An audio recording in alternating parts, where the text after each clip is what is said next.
तो जेठालाल है, हम राजस्थान से। तो ये कब से बना रहे मूर्ति? मूर्ति हम बचपन से बनाते हैं, शुरू से काम ये है कि हमारा काम। ये कब से, मतलब पिताजी दादाजी? पिताजी भी बनाते हैं, दादाजी तो नहीं बनाए, पिताजी बनाने लगे थे, लेकिन काम हमारा दादाजी ने बनाया नहीं, लेकिन काम शुरू से परंपरा से यही काम है।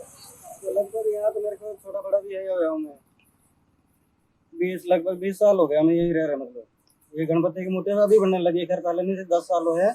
पहले हम जैसे फेरी वाला काम है, रेट पे बेचते हैं, छोटी मूर्तियाँ तोड़ते हैं, मोहर वगैरह जो भी है वो बेचते हैं। फिर बाद में धीरे धीरे लगभग 10 साल हो गया, तो ज़्यादा नहीं है, हमने शुरू करे छोटी छोटी मूर्तियाँ बनाई थी, कुछ बिकी कुछ नहीं बिकी, फिर ऐसे करते करते धीरे धीरे ये आ गई। तो अब छोटी से मूर्ति, बड़ी से मूर्ति, हर तरह की मूर्ति बनती है? सारी मूर्ति सारी। और कहाँ से शुरू होता है रेट और कहाँ तक है? रेट हमारे पास तो ये मूर्ति है 220 रुपए की है, 250 भी बताते हैं, 220 भी बताते हैं, लेकिन देते हैं 150 से कम नहीं देते हैं, लास्ट है 150 रुपये। और बड़ी से बड़ी कितने में हो जाती? बड़ी से बड़ी 18,000 तक की है, 15,000 तक देते हैं। लोग ऑर्डर पे भी तैयार करवाती है किस तरह की? काफी मूर्तियाँ ऑर्डर पे ही है, वो भी जो हमने अपनी तरफ से भी बनाई है, ऑर्डर पे भी है, सारी मिक्स है। गणेश जी हमारे जीवन की समस्त विघ्नों के विनाशक देव हैं।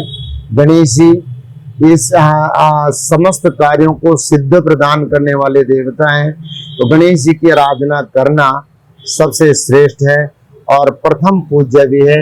इसलिए गणेश जी की पूजा करने से हम सबके मनोरथ पूर्ण होते हैं, हम सबके कार्य सिद्ध होते हैं। ओम विघ्नेश्वराय वरदाय सुरप्रियाय लंबोदराय शक्ताय जगदिताय नागाननाय श्रुति यज्ञ विभूषिताय गौरीशुताय गणनाथ नमो नमस्ते। भक्त्यार्तिनाशन पराय गणेश्वराय सर्वेश्वराय शुभदाय सुरेश्वराय विद्याधराय विकटाय च वामनाय भक्त प्रसन्न वरदाय नमो नमस्ते। वक्रतुंड महांकाय सूर्यकोटि समाप्रभा निर्विघ्नं कुरु मे देव सर्वकार्येषु सर्वदा। ओम लंबोधर नमस्तुभ्यं सत्वं मोदकं प्रिया निर्विघ्नं कुरु मे देव सर्वकार्येषु सर्वदा। सर्वकार्येषु सर्वदा वक्रतुंड महाकाय सूर्यकोटि समाप्रभा निर्विघ्नं कुरु मे देव सर्वकार्येषु सर्वदा।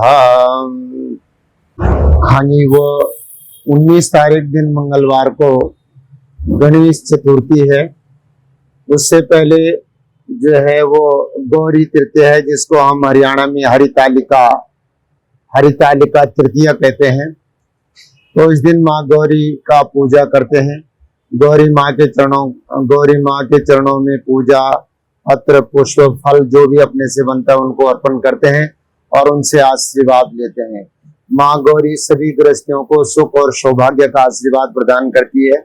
माँ गौरी सभी गृहस्थियों को जिसकी जो मनोकामना होती है उन मनोकामनाओं को पूर्ण करने का आशीर्वाद माँ गौरी प्रदान करती है। गौरी मैया सभी की मनोकामना पूर्ण करने वाले। इससे अगले दिन ही जो है ना, 19 तारीख दिन मंगलवार को भगवान श्री गणेश जी साक्षात रूप से इस धरती पर विराजमान होते हैं।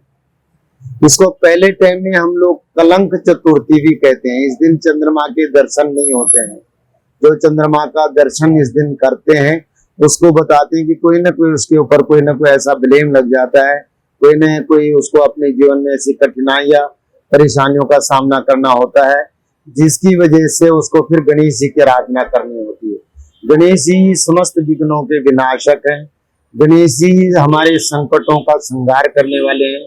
गणेश जी हमें जीवन में सुख और सुविधाओं को देने वाले हैं।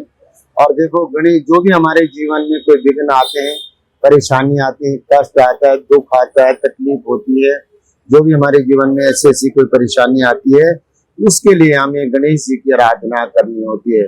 तो इन 10 दिनों तक सुबह भगवान गणेश जी को दूध से, दही से, शहद से, घी से, शक्कर से, पंचामृत से उनका स्नान कराएं, उनको अंग वस्त्र पहनाएं, उनको फूल माला अर्पण करें और उनको तिलक लगाएं, उनको अक्षत चढ़ाएं, उनको भोग, लड्डू का भोग लगाएं। ऐसे भोग लगाने से उनकी पूजा सफल होती है और उनके मनोरथ पूर्ण होते हैं।